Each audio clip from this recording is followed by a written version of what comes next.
शायन और शान। शायन और शान दो भाई थे, लेकिन उनका रिश्ता कुछ अलग सा था। शायन बहुत ही संकोची और खामोश मिजाज का था। उसे ज्यादा लोगों से मिलना जुलना पसंद नहीं था। दूसरी तरफ शान एकदम उलट था। वो खुला दिल और हंसमुख इंसान था, जिसकी बातों में एक अजीब सी कशिश थी। वो जहां भी जाता, लोगों का ध्यान अपनी तरफ खींच लेता। बचपन में दोनों बहुत अच्छे दोस्त थे। हर वक्त साथ खेलते, हंसते और लड़ते झगड़ते। मगर जैसे जैसे बड़े हुए, उनके बीच दूरियां बढ़ने लगी।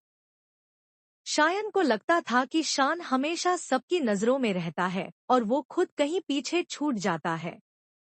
वहीं शान को लगता था कि शायन बेवजह खुद को सबसे अलग रखता है। फिर एक दिन उनके परिवार पर मुसीबतों का पहाड़ टूट पड़ा। हालात ऐसे हो गए कि दोनों भाइयों को मिलकर इस मुश्किल का सामना करना पड़ा।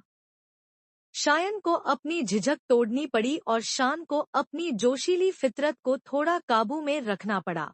शान ने शायन का हाथ थामा और कहा, भाई, तुम में काबिलियत की कोई कमी नहीं, बस अपने आप पर भरोसा रखो।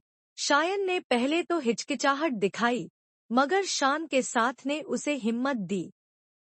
उसने पहली बार अपने दिल की बात सबसे सामने रखी। और जब दोनों ने एक टीम बनकर काम किया, तो उनकी ताकत दोगुनी हो गई। शायन की गहरी सोच और शान की जोश भरी कोशिशों ने मुश्किल हालात को आसान बना दिया। इस सफर में दोनों ने एक दूसरे से बहुत कुछ सीखा। शान ने जाना कि सिर्फ तेज दौड़ना ही नहीं, बल्कि कभी कभी रुककर सोचना भी जरूरी होता है।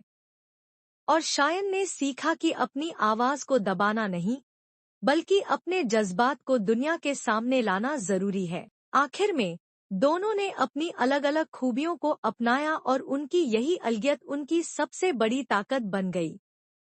उनकी कहानी सिर्फ दो भाइयों की नहीं, बल्कि एक ऐसा पैगाम थी जो हमें सिखाती है कि सच्चा रिश्ता वो होता है जिसमें हम एक दूसरे की खूबियों और कमियों को अपनाकर एक साथ आगे बढ़ते हैं।